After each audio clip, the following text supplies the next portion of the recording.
Hello, friends, and welcome to episode 31 of Mistconceptions, the penultimate episode of season 1. I'm your host, David White. And for those of you that don't know, because it took me a long time to figure this out, penultimate means second to last.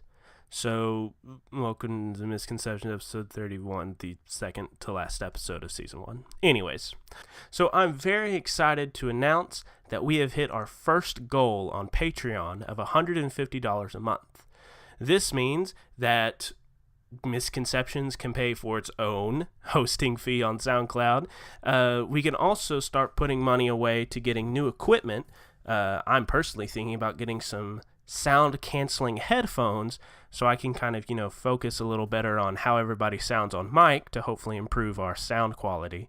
But anyways, yeah, this is great. I'm super excited about it. We all are. So we were actually together whenever we, got over the $150 mark. So, we were all together and we all celebrated a little bit. So that was great. And I know we did just hit our goal. I am excited about that, but I'm going to keep pushing for our second goal. It's quite a bit higher than $150 a month. It is $600 a month, which, if you have been listening to the show before now, you know that Jaime is going to be moving away back home, which is 7 hours away from the rest of the crew. We want to keep recording, but of course, we do not want to switch to Skype because we love playing at the same table together. We think our energy is better when we play at a table together. Also, Jaime gets really distracted, so if he's on the other side of a computer screen, I think I see him zoning out of what's going on with the main story. So, at $600 a month, we can pay for gas every month to drive, 4, 3 hours, whatever, to meet up somewhere in the middle between our two cities to record. And this would also pay for meals and stuff because, we'd have to eat out. Anyways, if you have not pledged on Patreon yet, we beg that you do. Right now on Patreon, we only have 14 patrons. That's not a lot, but even still, we still hit our first goal. So if those of you that listen to the show and have not supported us on Patreon yet, if you could go do $1 a month, that's it. $1, $2, whatever you can afford. It would really help us out. In fact, here's what I'm gonna do. I'm gonna make a challenge.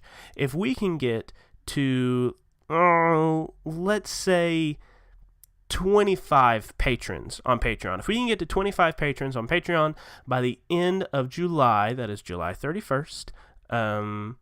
I'll do something special. I kind of have an idea of what I would like to post to give you a little reward. But I don't know. What about y'all? I would like to hear what. This might be a little dangerous, but what is a reward you would like to see us do if we got to 25 patrons a month? Go to Facebook, comment, YouTube, comment, Twitter, tweet, all that good stuff. Like I said, I have an idea. But if someone has a better idea, we might do that. So anyways, help us on Patreon. Now, I would like to give a Patreon shout-out. Actually, I would like to give 2 Patreon shout-outs to the 2 people that helped us get over $150 a month. The first one goes out to Christian Razor, and you might recognize Christian. He's a friend of the show. He was the voice of Mohammed, the bear lawyer, and Eddie from our OVA episode. So Christian, thank you so much for helping us get over that $150 a month limit. And then also to Betty Haley, my mother-in-law, Carrie's mom. Thank you so much, Betty, for pledging. I'm glad you could figure out how to, and we could help you do that. And Carrie's father would like us to know that one of those dollars is his. So, Bob and Betty, thank you so much for pledging and helping us on Patreon. I would also like to give an iTunes shout-out to Mr. is capitalized, M-R, and then space, Savage Panda, one word. I don't know if there's anything significant about how it's spelled. But Mr. Savage Panda, thank you for your review on iTunes. We are very flattered that you put us and rank us in the top 10 actual plays, because there's a lot of great actual plays out there. So thank you so much for that review, and we are very honored to be in your top 10 list. All right, with all those announcements out of the way, it is time for us to get to our penultimate, second to last episode of Season 1.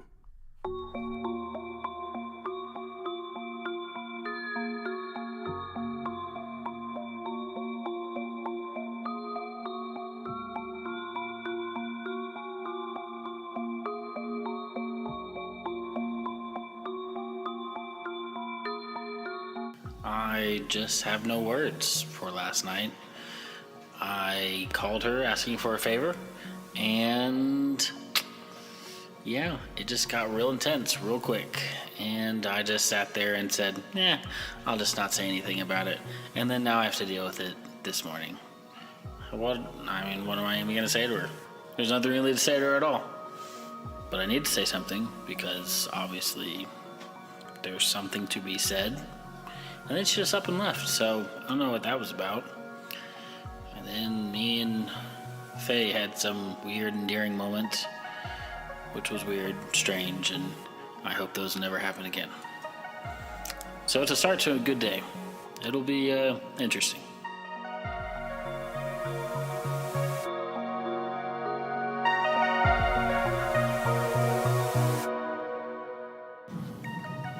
So it's like morning right now? Yeah. I was going to do the establishing shot. No, I'm just kidding. Thank you. So we're giving you the establishing. You're doing. I was. Okay, so. Yeah. Whatever. If you want to do it, like me, I'm opening the door to walk in right now. Do you want me to say something, or are you going to establish a shot? Oh, sure. Go ahead. No, so the opening shot is you opening the door and walking in? Yeah. Okay, go ahead and describe it. All right, so it is bright and early. Bill walks in the front door. You hear a little jingle. Can you hear that? Ding-ling-ling. Okay. Good morning, everyone. And Bill's holding a taco and a cup of coffee. There's a taco truck that pulled up outside. Looked a lot more comfortable than the SUV, but, did the trick. So, yeah, if y'all are hungry, you don't want to bear Rin's terrible selection of disgusting food, you can go grab yourself something. Great. I have to get to work. I'll call a cab on the way down. Bye, guys. And Faye hobbles out. While Bill was still wearing the elegant dress from last night's gala. Yeah. Okay. While Bill was talking, he was using his hands, and Esther reached up and grabbed his coffee and took a sip and handed it back. Oh, all right. Do you want me to go get you some? Nope, I'm good. Okay. Rin, do you want anything? You know what? I don't want anything that your scummy hands have touched, so I'll just take my Insta Coffee and my Hot Pocket, so thank you. I place my hand on Rin's face. Guess you don't want your face then. Just walks off. Being super immature. Oh, no. Okay, so where is everybody going? You got a cab to work. Rin, I guess you're staying at your office because that's where you are. Esther, Bill, what are you doing? Oh, Bill, you, as you are touching Rin in the face and saying, I guess you don't want your face, you get a text on your phone. Very nice. It is from Jeremiah, and it says, I have a package that you need to pick up in the south part of the park. Get it, bring it to me. Okay. The one-letter response. Okay, so, Bill, Esther, what are you doing? Do you want me to drive you to your bar? Or do you want to go to the hospital? Or... I just need a change of clothes. So the mall... Esther just kind of glares at him. All right, I'll get the car ready.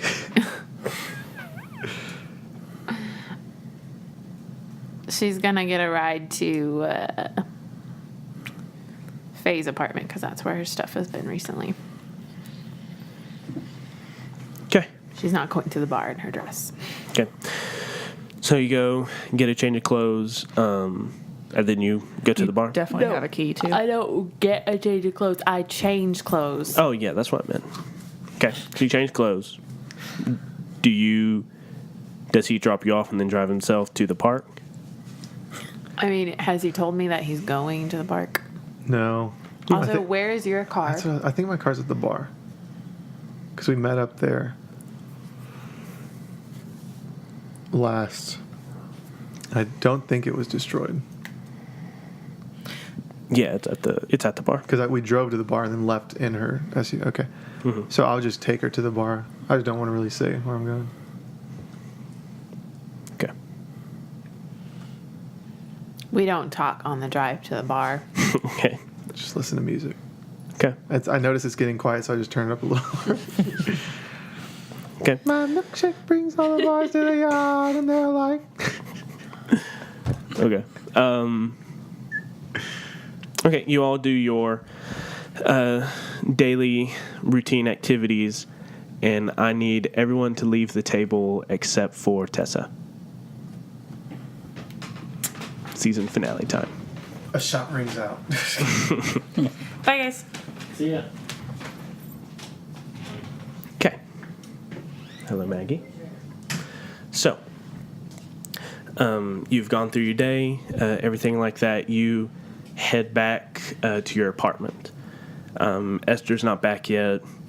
You know, she must be doing something at the bar. You go. What do you do like after work? What do we see you do? First, I go in and change because I wore my dress all day long. I just grabbed a jacket that I had at school and put it on. So I change, and then I like knees to chest, sit on the couch and like watch a show and just kind of binge watch for a little bit. Okay. As you're watching the show, you hear at the door. I answer it. Okay. You see a lady standing in the door.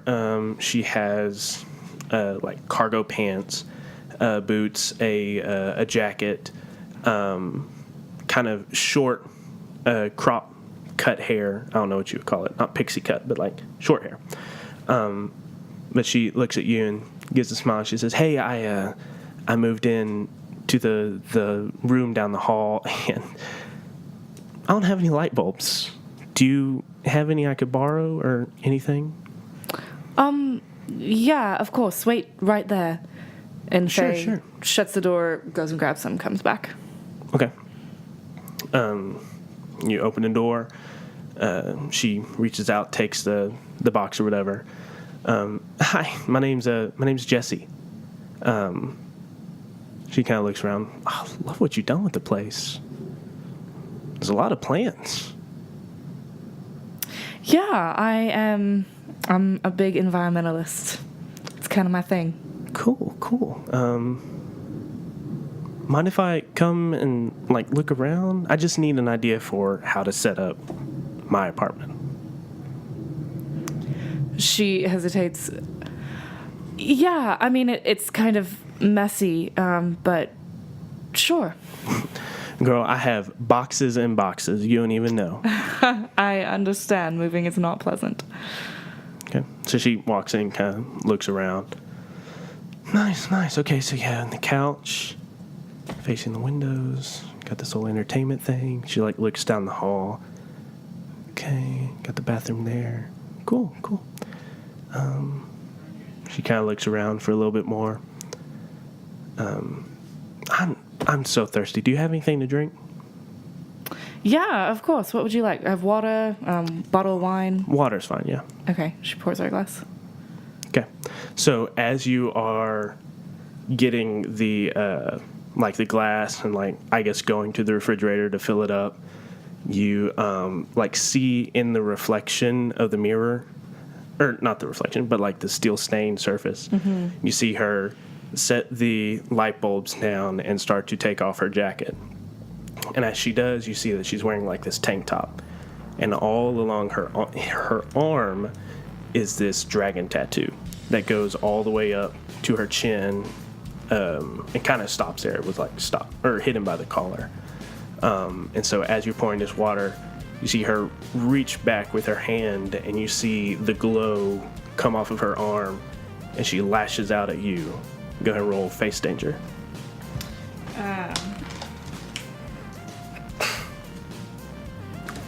Okay, I am going to As soon as I see her like starting to twist and I can tell she's like going for something, I'm going to use, so how I'm picturing it is like if the living room is behind her, my plants are like on the porch behind her, and she's like facing, like I'm facing the fridge and she's kind of at like the bar of the kitchen. Yeah.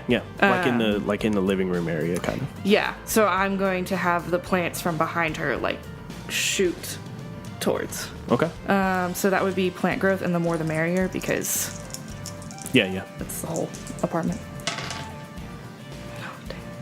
8. 8. Okay. So the plants like lash out and wrap around her arms, but the arm with the dragon tattoo just tears through, and she reaches out towards you, and like the spectral dragon is like coming off of her hand, and so it spirals out towards you with its jaws open wide. Her punch has been slowed because of like the plants and stuff, but she still like manages to clomp down on your arm, and even though this thing doesn't seem to have any mass, you still feel fangs pierce into your arm. You take a pierced 2 status, and you add that to your injury. So if I already have a 2, that would step it up to a 4, correct? Mm-hmm. Okay. So she like reaches over, grabs you with the dragon bite, and then like yanks her hand backwards and pulls you through like the little looky-loo or window or whatever in from the kitchen into the living room. Yeah. And she like pulls you through and like throws you, and you go like, I don't know, crashing onto the couch or onto like some coffee table or something, or maybe even to like your entertainment system with all your like Robin Hood trophies and things. And, like throws you into it and like sends them all scattering to the ground. Is she still like coming at me? What is she doing right now? Yeah, so you like look up, and she is retracting the dragon into her hand, which is still glowing, as she marches over to where you are. Okay, I'm going to try to create like a barrier of plants in between me and her so that I can get out. Okay, yeah. What do you think that would be? Go toe to toe or change the game? I don't want to fight her because I don't think I have the strength to win. So I think I changed the game. Because Okay, I think, yeah, to escape her would be go toe to toe. Okay. But you're trying to create this wall, so go ahead and roll change the game. And then you could add, like, The story whatever guide. tag you come up with to go toe to toe. Okay, I'm going to use the same 2 Okay. tags. I got a 4. I got snake eyes. Okay. So you try to conjure up this wall of plants, and she sees the plants coming, and she like just jumps through the gap before they close behind her, and so now you're like trapped on the other side of this wall with her, and she is going to jump down and do like almost martial arts to like dislocate your arms and things like that. Roll a face danger. I'm going to try to create a shield with my vines as she like comes down on me. Okay. So I'll use the same 2 tags. Haha, dynamite. Nice. Okay, so she like jumps through, brings up her fist to come down on you, her regular fist, but the vines wrap around your arm, and you lift it up, and you feel her punch solid against the plant mass, but you are protected by it. What do you do? I'm going to push up to try to throw her off of me. Okay. That would probably go toe to toe. Yeah. The only thing, so I guess would the shield just be like a tag, so just 1? Because I'm trying to use that as leverage. Like I she's would say leaning just on go me. ahead and do like plant growth. Okay, so it'd just be +1. Yeah. Dynamite again. Okay. Okay, so how I'm envisioning this is like, I've been thrown back into the I guess I should be on the mic. So I'm thrown back into the entertainment center. The plants come through, they don't work. She busts through, she comes down on me, so I'm still kind of on the ground when that happens. So I hit her with the shield and stand up and throw her, kind of like pin her down with the shield so that I have a superior position. Okay. So what status are you wanting to give her? Pinned. Okay, so go ahead and give me a pinned 1. Okay, and you pin her to the ground, and she reaches up to grab your arm, but the vines lash out and wrap around her arms because you blocked, dodged, or countered their best attempts. I'm going to use the same vines that are already on my hand to wrap around her to tie her up. Okay. So hit with all I've got? Yeah. Okay. Plant growth. Mm-hmm. 8. 8. Okay. So hit with all you've got. You get you hit tier equal to power, so that would be a 1, and then you get to choose one of those options. Oh, hi, Maggie.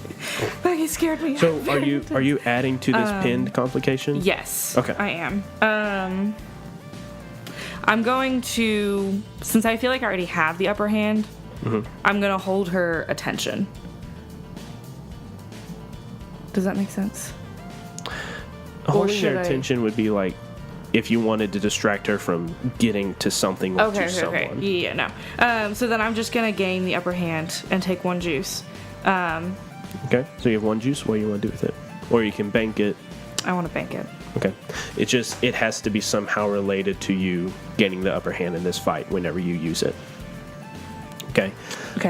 So your vines wrap around her arms, and as you are doing this, she hoists with her midsection, wraps her feet around you, and tries to push down on you with her legs. Go ahead and roll a face danger. Can I add the gain the upper hand juice here? So it would be a +1? Well, I was going to say you could add the +2 for your pinned. Okay. Because that would impede her trying to get you like that. Okay. I don't think I have anything besides those +2. 7. 7? Mm-hmm. Okay. So you manage to hold it, but she does wrap her legs around you, and she pulls down with her feet. Take a dislocated 2 status. So add it to your injuries. So up 2 ticks. Mm-hmm. Mm-hmm. Where are you at now? I have 2 more ticks before I'm out. Okay. So she wraps her legs around you, pulls down with a grunt, and you can feel the muscles strain in your shoulder. You're still not healed from your fight last night. Right. Or from the fall last night. And so you feel like the tendons and muscles straining as she yanks at your arm. You move. The vines that are already wrapped around her, I want to take those and combine them with the flowers that are still just kind of chilling on the ground from the barrier that didn't work, and pin her against the wall. Okay. So just the plant growth, the more the merrier.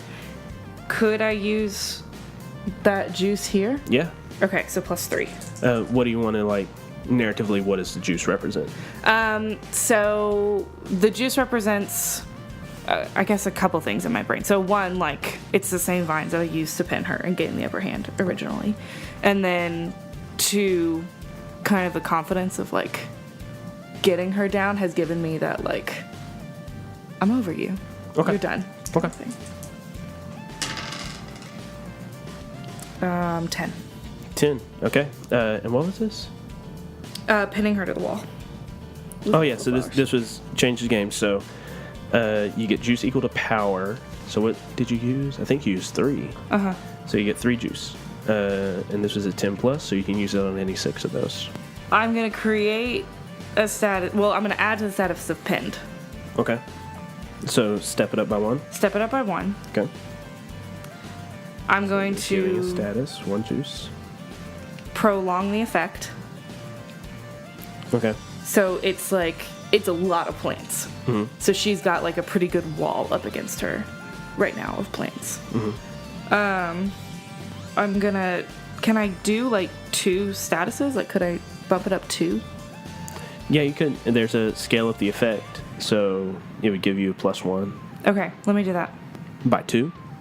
Well, the give a status, Okay. and then So scale up the effect. you lift her up off the ground. The vines like seem to augment your strength as you pick her up and throw her into the wall.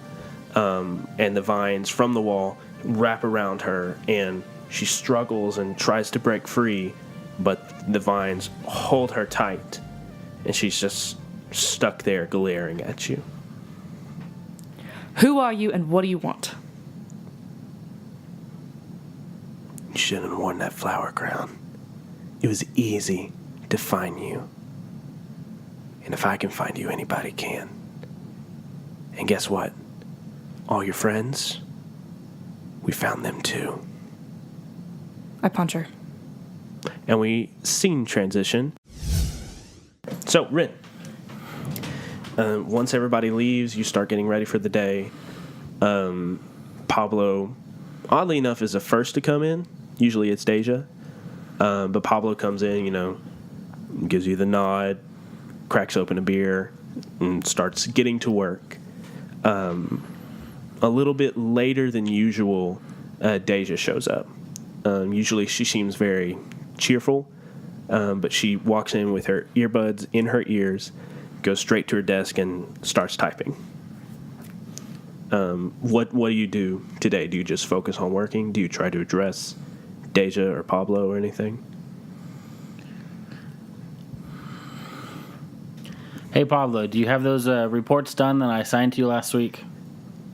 He kind of scrolls through stuff on his screen. Yeah. You want me to send them to you? Yeah, just go ahead and send them to me. After you do that, I'm going to send you some new stuff. We're looking at expanding the business, picking up some new clients. You're really just a go-getter, so I think this would just be perfect for you. Hey, thanks, boss. And then as he ducks behind his computer screen, he makes a confused look. Go get her. Takes a sip of his beer and sends the thanks to you. Hey, Deja, can I see you in my office? Yes, Mr. Pascal. She gets up and kind of strolls into your office. Yes, Mr. Pascal. So about last night, that was interesting, I guess you could say. Yeah, you could say that. I'm very thankful for your help with some of my teammates. We don't want to get into too much detail, but it just didn't end well. You don't have to explain anything to me, Mr. Pascal. I'm just your employee. You're clearly upset by something. Please feel free to express yourself. She thinks for a second, and then she shakes her head. Everything's fine. Did you need me to send you any reports or details on accounts or anything? Deja, I know that we've had some interesting encounters in the past, and I think last night was definitely one of those interesting encounters. It seemed like it wasn't what you were expecting. I know that you were dressed more intimately. And Rin, and she shuts the door behind her. Listen, I don't care. You can womanize and flirt with whoever you want, but it's not going to be me, okay? I've worked hard in this field, and I've gotten to where I was because of what you saw in me. And if I'm not going to let that get in the way of me pursuing my future in this field. So if I'm an employee, I'm an employee. And if you want me to be something else, well, I can't. Okay? Deja, you are a fantastic employee, and one, I do not womanize people. Why would you assume that? And you see a tear start to stroll down her eye, and she wipes it away. I've worked too hard. And she turns, opens the door, and walks back to her desk. And you see Ren just kind of sulk for kind of the first time really that you've seen him at his desk, and he just hangs his head low. and just shakes his head and is like, oh my gosh, how did I end up messing something up that could have just worked? And he just kind of stares emptily at his computer, just continuing to shake his head and just scoff at himself. Okay. We see a time lapse of the office as like time speeds up and we see all your movements become like jittery and everybody's moving, and we see like the sunlight through the blinds like transition from one side of the office to the other, from yellow to orange. We see the blinds, splayed out over the office. Closing time arrives. Pablo gets up. Deja gets up at the same time, gets her stuff ready, and she walks to the door. Pablo kind of holds it open for her. And from your desk, you see Deja like turn around, and there's like this intent to say something, to walk back into your office. But with a sigh, she turns her head and walks out the door. Pablo closes it, gives you a peace sign, and walks the other way. You remain at your computer, typing away, things like that, and you hear the bell ding-ding-ding, jingle on the door. Pablo, you forget your beer again? You look up, and you see two men standing in your lobby. They have like Western gear, the bolo tie, blue jeans, boots, rolled up white sleeves, and like cowboy hats. Very similar to how Bill dresses sometimes. Ren kind of clicks a button on his desk that kind of like slides up the secret lair, or secret lab. And he glances at his gun, but is still standing behind his desk and says, "Gentlemen, how can I help you tonight?" They look at you and they like take their hats off and throw them to the side. They look at each other, and then one speaks directly to you. "The Golden Flamingo sends its regards." And then you see these tattoos come off his hand and make this sword, and the other like makes this knife, and they throw the tattoos at you. Roll a face danger. I'm going to say scanner vision, and then with, I don't know how this would work, but I'm like imagining that like in this moment of just intensity of being able to, I don't know, like the computer, because I'm imagining my desk and there's a computer screen there, and I don't know, either me ducking behind the computer screen or like or throwing the computer like towards them or something where it blocks stuff. I don't know. So what tag would that be? I don't know. I was trying to think like technopathy or of like me connecting with the electronics on my desk and being able to. I mean, technopathy, you could interface with it without actually needing an interface, but like as for moving or like inanimate objects, machine possession. Same thing with machine possession. You can't make something move that doesn't, move. Yeah. Okay, yeah. So I'm going to do scanner vision just to see, where the tattoos are coming from and kind of enter the, just like seeing the physics of everything and then being able to leap towards my weapon. Okay. So what do you got? +1? Yeah, just plus okay. 1. 12. Yeah. Dang, dynamite. Okay.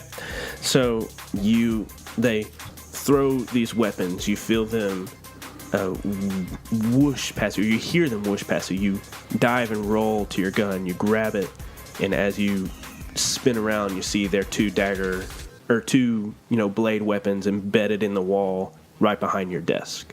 What do you do? I pop up behind the desk and just pop off. Just 2 shots. Right okay. There. And so I'll use immobilizing energy and then the energy spread shot. Okay.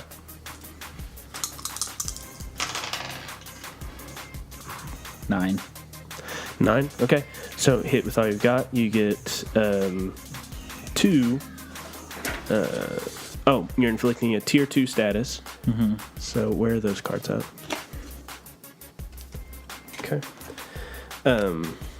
What status are you going to give him? I'm going to take a secure position. And then get them good. Okay.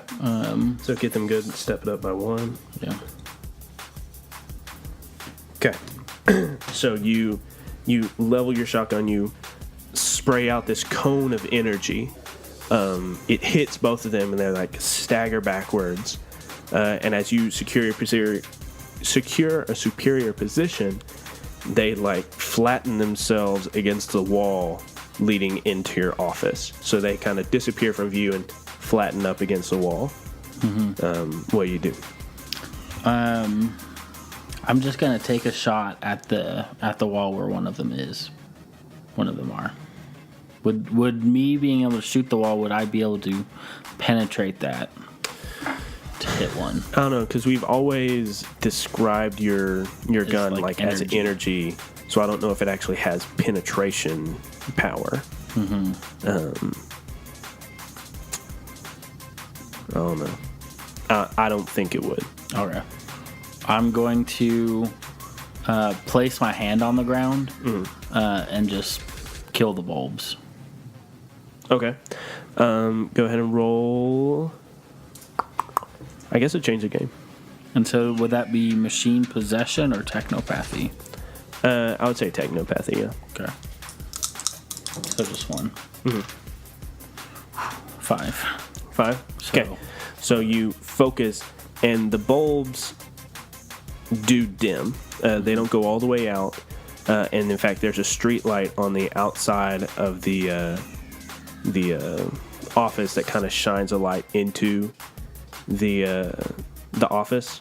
And so you dim the lights, but not enough to like make it pitch black in here. Mm-hmm. And then those two, the two guys like pop into the doorway, and you see that they have tower shields. One places at the bottom, and the other places it over, and they start marching into the office with this tower shield stacked on top of each other. Would it be possible to say that maybe the energy can't penetrate, but it could bounce off a wall? Sure, I think you could like somehow angle it to do that. Yeah. Yeah. Okay, so as they're like marching in, I angle it, I guess, at the wall here, so it just like at the wall to my left, mm-hmm. and so it just hits that and just kind of pops right back to where they are. Okay. Go ahead and roll. What are you going to add? Immobilizing energy, and then the spread shot as well. I wouldn't say spread shot, but I would definitely say your scanner vision, because you could like see the angle that you need to pop it off the wall to pop it into them. So go ahead. Yeah. 9. 9. Okay. So you do manage to get it. Let's say you did tier 2 power. Mm-hmm. So you automatically hit with a tier 2. And I'll take a superior position again. Because is this hit with all you got or change the game? This is hit with all you've got. Okay.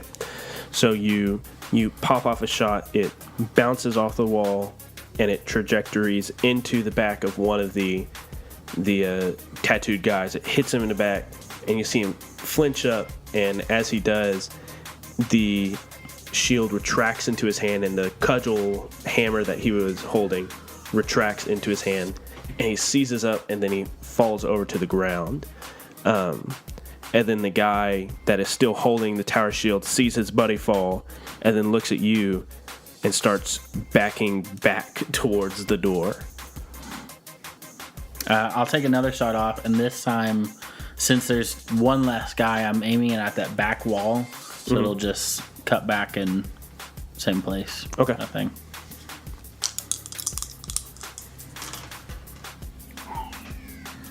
9. Okay. So with this shot, you bounce it off the wall, and he actually spins around with his shield and catches the bolt before it hits him. but you almost planned for him to do that, and you position your gun again, pull the trigger, and the blue energy hits him right in the spine. You see the energy arc out over his back, and he throws his hands up in slow motion fashion. The tattoos retract into his hand, and then he falls face first into the doorway. And so as they do that, like, thank the Lord I was prepared. And I go into my secret lab and just, I was going to say that I had like shackles or some kind of like technology thing. But really I just grab loose wiring, honestly. Just like loose wiring and like copper wiring and stuff, and just tie their hands together and then kind of place them back to back with the two desk chairs that I have in my office. Okay, so you tie them together with the copper wire, back to back with the chairs, and then we are going to scene transition. All right, so you are at work. Bill drives off to do whatever he's going to go do, and then what are you doing? You're at the bar, right? Yeah. So is James here today? He is going to be. If you wait for him to come, then he like shows up at his normal time. Okay. Well, I'm there and like obviously still working on the bar at this point. I assume that I like still have like some like food and things like that, maybe. Yeah. So, I pieced together like a meal of some sort, nothing like huge, with some coffee, just to kind of like get my head wrapped around things, and then I just get back to work because that's easier than thinking about everything. Okay. So James eventually shows up. He takes off his jacket and just gets right into helping you. The day passes by uneventfully. I mean, y'all are all working, covered in sawdust. Late afternoon starts to roll around, just about the time you call it and send James home and drive over to Faye's apartment. I'm assuming I'm wearing like a tank top or anything. Is my shoulder like bruised up or anything? Oh, yeah, you have lots of bruises. So I'm just like wondering if James would. I mean, I guess that's pretty normal for me. Yeah, James has definitely seen you with bruises. I don't know if he's ever seen you with one this bad. But he also doesn't really have that sort of relationship to be like, hey, whoa, what's wrong with you? Yeah. So you see him looking up at you maybe sometime during the day, and then he just gets back to work. So he notices, but he doesn't necessarily say anything about it. Okay. But about the time that, you're supposed to be wrapping up and stuff, you hear a car pull up in front, the door shut, and then you see the silhouette of Bill on the canvas. And James looks up and says, hey, looks like cowboy friend's here. Yeah, James, thanks for your help today. You can go ahead and take off. Yeah, sure. I'll just grab my stuff. And he walks into the kitchen and starts getting his stuff ready. And as you're standing there, you see another Bill shadow appear on the other side of the canvas. I'm picturing myself in front of the bar area or whatever. And I'm going to quietly go back behind the bar, and I'm thinking that I've put my gun. Yeah, I see that bug too. The revolver. Yeah. Okay. And so I'm getting my gun, but I'm not gonna just have it out. I'm gonna tuck it in the back of my pants. Okay. So as you're grabbing it, and just as you're tucking it into the back of your pants, these two men step into your Bills. Yeah, these two Bills step into your bar. You can see now why you mistook them for Bill, because they're basically dressed just like Bill would be dressed. The black vest, the black pants, the boots, the hat, even the tattoos all across their arm. They walk in and look around, and one of them whistles. They did a number on this place. And then they look it over, and they see you standing behind the bar. I'm obviously not serving any drinks today, guys. Don't worry, we're here for something else. And then, just as you have seen Bill do many times before, these tattoos lash out from their hands, and they form a tower shield with one hand and an axe with the other, and they stand there imposing at the front of your bar. I'm going to take my gun out, but not just, like, pull it out and, like, point it at him. I'm just going to, like, take it out and put it at my side. Look, guys, I don't want any trouble. This is my bar. I don't know why you're here, but I want you to leave. If you didn't want any trouble, you got involved with the wrong people. And then one pivots and takes a shield and digs it into the ground behind him. And then his buddy, like, takes 1 step, 2 step onto the shield, and then his friend, like, takes a shield out of the ground and boosts him through the air as this dude comes at you with the shield positioned in front of him and his axe held up over his hand, and he brings it down towards you. Roll a face danger. I'm going to use Daddy's fighter to be able to, like, maybe maneuver at this point. Okay. And maybe react before it happens. Yeah. Probably roll horribly because I can't roll crap. 9. 9. Okay. Okay, wait, but do any of my injured... Oh, yeah. Yeah. Yeah, your interest stats goes into it. So 7? 7. Okay.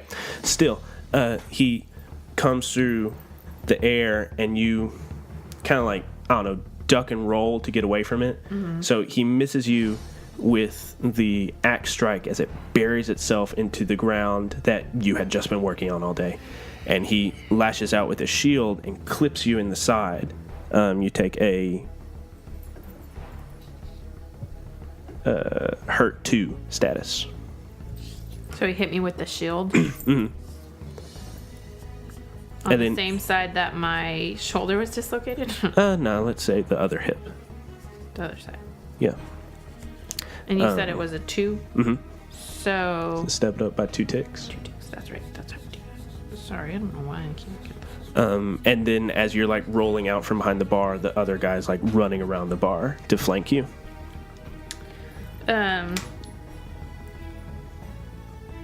So he's landed beside me. Like, you're both behind the bar, and then the other guy's, like, running around the bar long ways to get behind you. So basically you would be trapped between them two, but he's not there yet. I'm gonna shoot the guy that's on the ground next to me. Okay. What tags are you adding? So, rested, trusted Colt Cobra. And Daddy's fighter. Okay. And are my Injured. Yeah, injuries that would gonna apply count to it, as yeah. me? So, none of that counts. Oh, gosh. 4. Ooh, okay. So you... I don't know how to work a gun. You roll back across the ground. You bring up the gun and you fire it, but the shot ricochets off the shield on his arm. He stands up and comes at you, and you start trying to get up, and you feel a strong a strong hand, like, grab the collar of your shirt and whip you around and send you crashing into some tables. Roll a face danger. React before it happens and Daddy's fighter. So I get just a -1. Yeah. Instead of -3. 6. 6. Okay. He grabs you, slings you backwards. You crash into the tables, and it sends you, the wood scattering everywhere. You take another 2. Actually, no, you take a 3. And what is this one called? This is another beat up 3. So he's crashed me into a table, so the other guy's still back behind the bar, and this one is... Like at the entrance to the bar. What do y'all want? We want you. Like my life? No, just you. They start approaching you. I'm gonna shoot at one of them. Okay. The same tags as before. Daddy's fighter. No, the Colt Cobra. and Daddy's fighter. Okay. 4. I just can't nail a shot to save Okay. my life. So Literally. they, you raise up the gun to shoot, but in the time that you were talking to them, they got too close. One spins around with the shield, knocks the gun out of your hand, while the other lunges forward with the shield and hits you right in your midsection. You take a a winded 4 status. But that just adds on to this. So it goes up 4 ticks. Okay, I'm at 5. Ooh, okay. So as he hits the gun out of your hand, the shield comes forward, hits you in your midsection. You double over. The breath knocked out of your lungs. You go skidding to the ground. Your injuries ache. Your body is screaming in pain. You try to get back up, and these 2 enforcers step over you and say, "You really should have picked your friends better." And then a boot crashes into your face and everything goes black. Go ahead and send in Jaime. Goodness gracious. Okay. So Bill, you... I feel naked. You feel naked? Yeah. Oh, with nobody here. It just feels weird. It was weird having like all these one-on-ones with everybody, not like having everybody else here. But anyway, so you follow the coordinates Jeremiah sent you. You go to the southern part of the park. You see people milling about, things like that. All right. Did you put your last tick in crack? Yeah. Okay. I think it's about to go down or soon. Okay.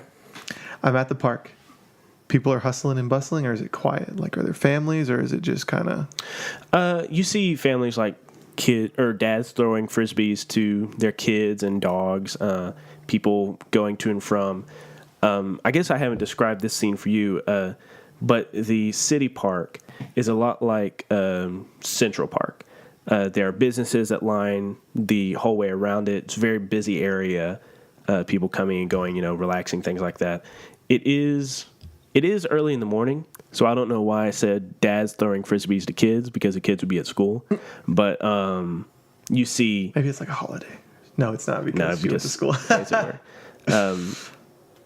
I don't know. You do see some kids. Maybe they're skipping school. There are kids that are like young that are at the park usually. Yeah. Okay, so young toddler-age children are there with their parents and pets and things. But yeah, you arrive and, you're here. So I want to roleplay just a little bit. So I start heading towards the coordinates. And I don't expect this to happen. But I pause for a second when I see a dad like rolling a ball to his toddler son for him to kick it around, and a mom like sitting there on her phone like recording it and just laughing, because I've been to this park before, and I've been to this park with my family, who's really taken a back seat lately, and I just I just pause, and I kind of like dry my eyes out. I think about them for a little bit. Do we see like a sepia tone scene of like you not younger, but maybe less grizzled and harried by the work that you now do with like your wife and kid? Mm-hmm. We haven't like seen them or had them described on the podcast, so do you want to describe what they look like? He had black hair. She was like dirty blonde hair. Okay. And he had dark hair like you? Yeah, he looked like me, but he had his mother's eyes, because they always do. Yeah, they do. Okay, so you see that scene, and then it fades away. It's like the father keeps playing with his kid. Yeah, and as it fades away, I kind of just straighten up, wipe my eye off, and keep walking towards it, because it's also like a gentle reminder that that's why I'm here. Like, that's why I'm listening to this text message at all. And so it's kind of a nudge into my mission. Okay. So I head towards the coordinates, and what do I... Okay. The coordinates are... Should I think in Australian? I shouldn't think in Australian, right? No. But there's a bench, and like right next to it is like the typical like picket casing around a garbage can. I guess it wouldn't be the first time I dumpster dived.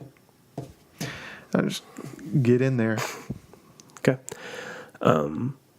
You get in there, you start digging around, looking for a package. There's just a lot of refuse, a lot of food garbage, a lot of discarded coffee cups.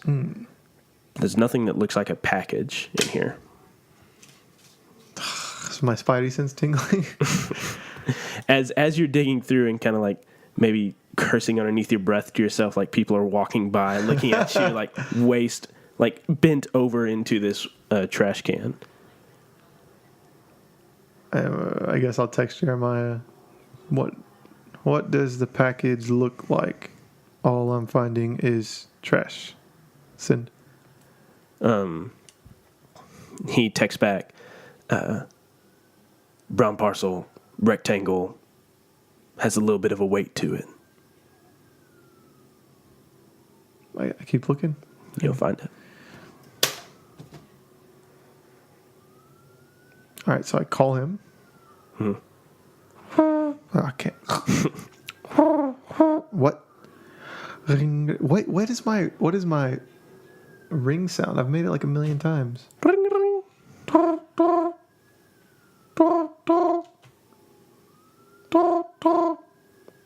You have reached the office of the Golden Flamingo Snake! Casino. Snake. Snake. I didn't get what you were doing at first. I got it though. You get his voicemail. He texts back, in meeting, busy, did you find package? It's not here. Send. Okay. You wait a minute, 2 minutes, a few minutes pass by, you get a new text with coordinates deeper into the forest. Or not the forest, but the park. Okay. I just go. Okay. So you take a little hike, going through. You get to the coordinates. It's just nothing. Like it is there's walkways that go through the park, and this is just a forest trail that weaves its way through the park. You get there and there's nothing around but gravel and trees. Are there at least flowers for me to look at? There are flowers for you to look at. Okay. I'm just going to text him. So what's going on then? Question mark. Okay. So as you send that text, zoom, you hear a movement in the bushes behind you. Tower shield. Okay. You bust out tower shield. You see one of your coworkers step out from behind a tree. She's the worst. Not Jesse. This is just some Paul is what we'll name him. He's dressed very similar to you, like all the male employees are. He leans up against the tree and tips his hat. Bill? Paul, what the hell are you doing here? My job, Bill. I'm not going to make it easy. For what it's worth, man, I never wanted it to be you. I shoot first. Okay, he takes off his hat and he's about to throw it to the side, but go ahead and go. I'll charge him. Okay. I have a tower shield out. Okay. What tags are you using?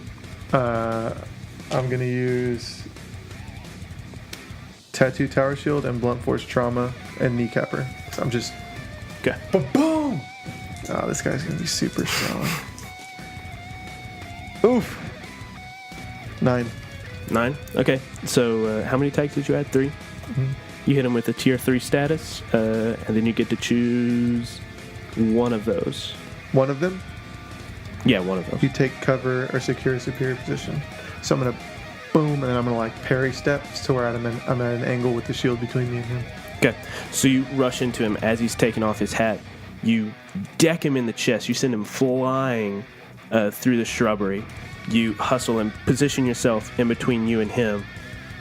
and he's holding his chest. You can see blood like coming out of his mouth, just because he like bit his lip or something. He spits. I didn't want it to be personal, Bill, but goddamn it, you son of a bitch! And then you hear rustling in the bushes behind you, and even before you can turn, you feel a tattoo weapon slamming into your spine. Is this like for a counterattack or for like what's happening? This is him coming up trying to hit you in the back. How do you dodge it? The guy I just knocked down? No. Oh, another rustle. Okay. I'm going to use my tower shield since it's already out.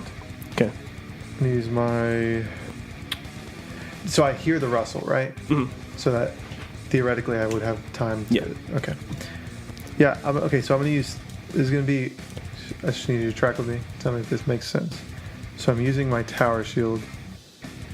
I want to actually feint with it. Mm-hmm. So like, if I hear the rustle directly behind me, I want to feint this way. And while I'm feinting, I want to use stealthy to like craft a what's it called? Like a morning star. Okay. So like a mace with a chain. Mm-hmm. And I don't know who's back there or what's back there, but I want to feint with the shield to distract while I'm crafting the morning star. Mm-hmm. Then I want to whip it around. Okay. So you...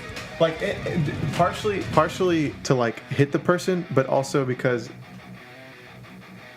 it's an offensive motion with a defensive purpose.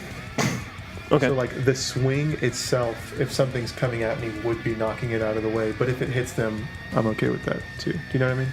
Okay. All right. So +3. Yeah. Okay. So what'd you roll? Roguish. So that'd be a 9 again. Okay.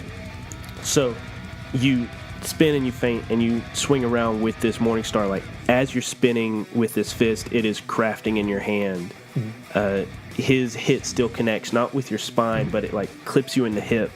You take a beat up 2 status. And then you're spinning around and you look right into the face of another one of the Golden Flamingo Casino employees. And as you're spinning, you see 2 more rushing through the forest towards you. I did not realize today was an office party. I guess I'm the guest of honor, and I just charge at them. Like, I don't... If they're going to beat me up, I'm going to get my hits in, man. Okay, go ahead. All right. So, Tattoo Tower Shield, basic weapons, and kneecapper. I feel like that's just my like fighting thing. Yeah. I should just rename it to like street fighting. Mm-hmm. So I'll use those 3. Those 3. Okay. And don't forget to take -2 for your injury. Okay. So you got because it's a +1. physical. Yeah. I'm gonna. How are they running at me? So Paul is on the ground behind you. We'll say Russell is the one you heard rustling. Hit you in the back, or hit you in the hip, so he's like right there in front of you. And then over to your left, you see those 2 other ones running towards you. We'll call them Cody and Xavier. Are there any like alleyways or stairs or tree like? You're out in the middle of the park right now. This part of the park is very heavily wooded. The only man-made structure is the gravel path that you had been walking on. So there's no place for me to get like a bottleneck. Yeah, I'm trying not to get rushing surrounded at you from all sides. Dang it. Okay. Yeah, I just need to go through them. All right, I'm just gonna charge. I'll attack the one on the right because I can't attack multiple people. All right. I mean, if I hit hard enough, I can. Yeah, you could. Yeah. Okay. So +3, hit with all you've got. Yeah.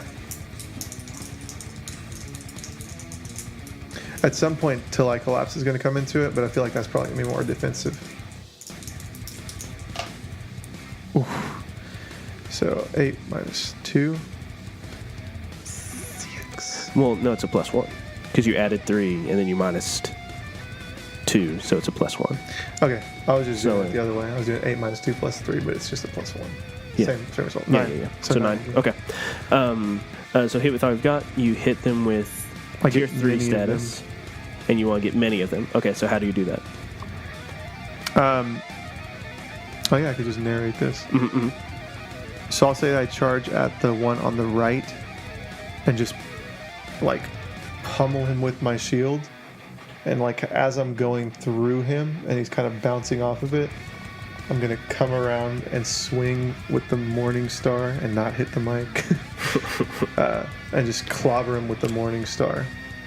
So, and the reason I narrate it kind of like leaving myself open is because I don't get a superior position. It's just me kind of going, Okay, so you hit the one guy with the shield in your right, and then you lash out with your mace, catch the other dude like in the jaw. You can feel it connect solid, and like he falls away. But the other guy that you didn't hit keeps running straight at you. The one behind me? No. There were two running at you from this side, and so you hit like one of them, and then the other one keeps charging at you, and he jumps through the air.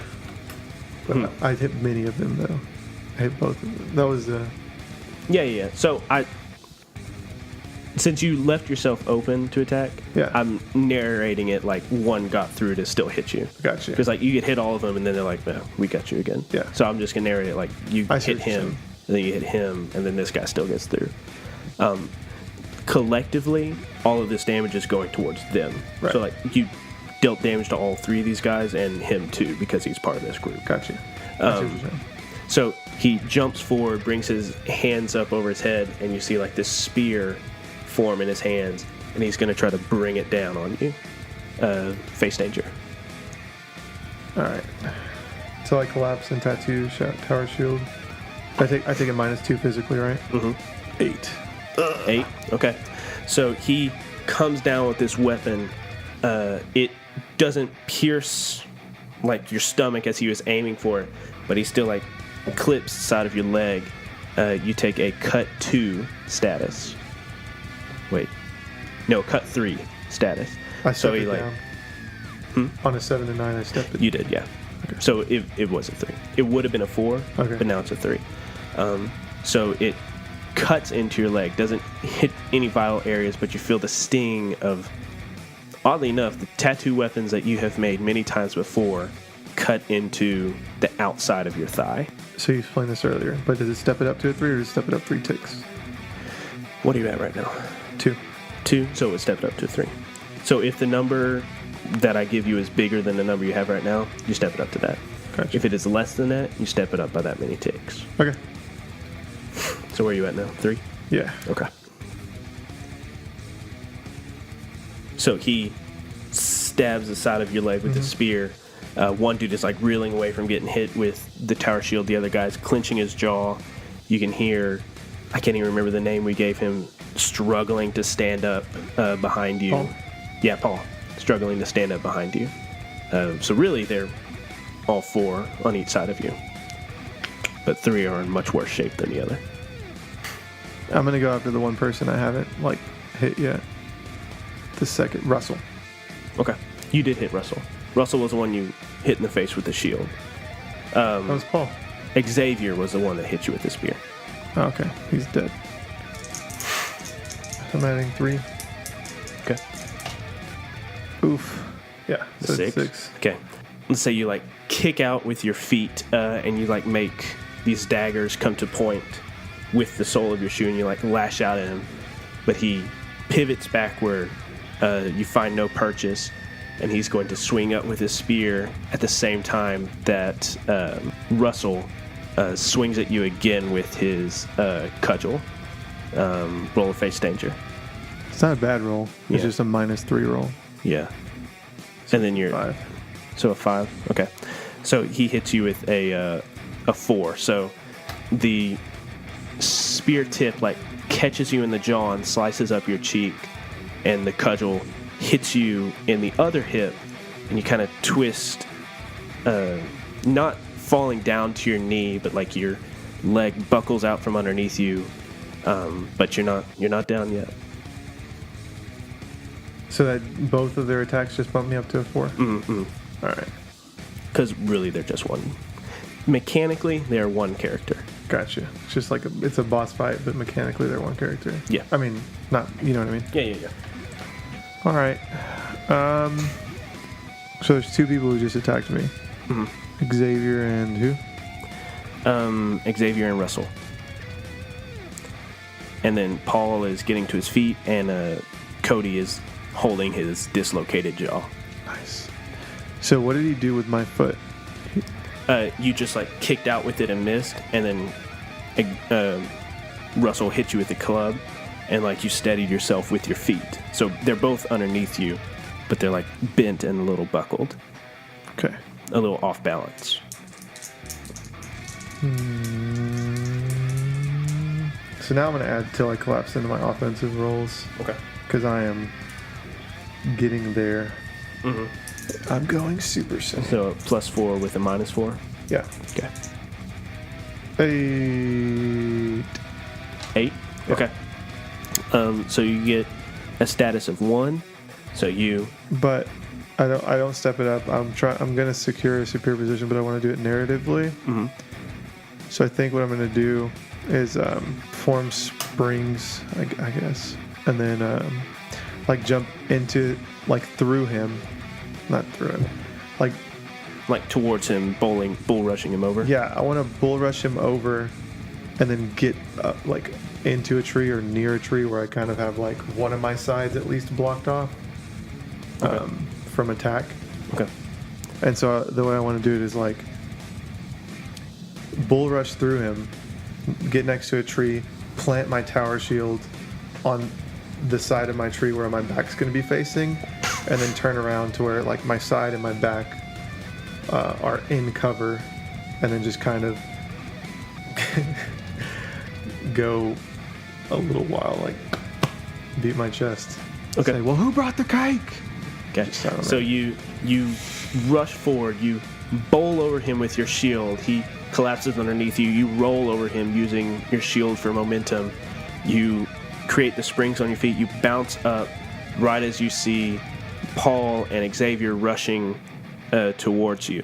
You jump up into a tree. You plant yourself firmly against the tree. You say, "Who brought the cake?" And then Paul and Xavier rush at you, and you take your shield and sweep the legs out from underneath them and bring it up.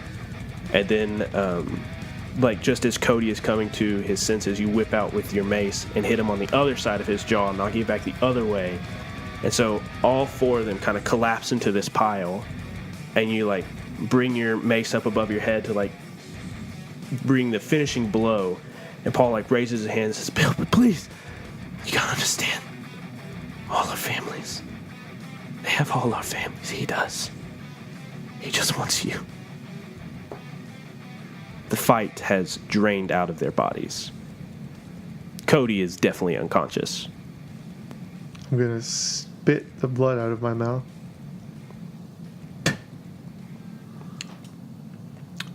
Well, if he wants me, why didn't he come get me? He wants to make an example of you. And your friends. I take off. Okay. Go ahead and send Carrie back in here. So, Esther, you come back to your senses, but everything is still dark. You move your head and you can feel something on your face. These speckles of light come through and kind of dance in your eyes. And you try to reach, but you feel your hands tied. All of a sudden, a bag is torn away from your face. You're in some sort of industrial room, like lockers are all around you. You see one of the guys that walked into your bar is holding the bag that was over your head, and another is at the door. A man in dark clothes has his back turned to you. You look around, the only light coming is from like this conical like light fixture hanging down from the ceiling. Mm-hmm. Very eerie dark lighting.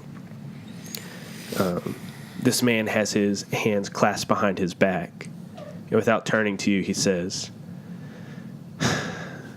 "Miss Black, you have made poor decisions in your life that have led you here and now." I assume you're going to tell me what those are? He turns. "1, meddling in my business. 2, leading one of my top dogs astray. 3, and he reaches out with these lanky arms and places his hands on the armrests of your chair and leans in towards you. He has a very dark skin. He's dressed in all black. There is a bolo tie affixed to his neck, but it's a skull. I'm pushing back in my chair like as much as I can as he's getting closer to me. And he gets closer and closer, inches from your face. He says, and 3 is making me mad. Miss Black, I'm sorry that you knew Bill, but not as sorry as you're about to be. End of episode. Thanks for listening to this week's episode of Mistconceptions. We will be back with our next episode, the last episode of Season 1, on July 30th.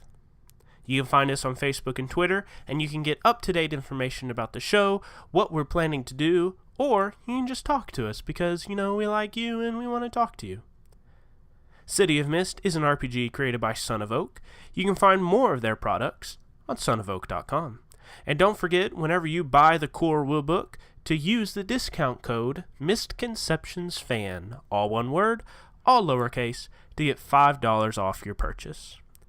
The music you heard at the beginning of this episode, and we'll hear here in a little bit, was composed by Aaron Wharton. You can find more of his music at aaronwharton.net. And that is it for this week's episode of Misconceptions. We thank you so much for joining us on this ride. Thank you for helping us reach our first stretch goal. And thank you for making this just a rewarding show to work on. We'll see you back next week. And remember, keep it nerdy, y'all.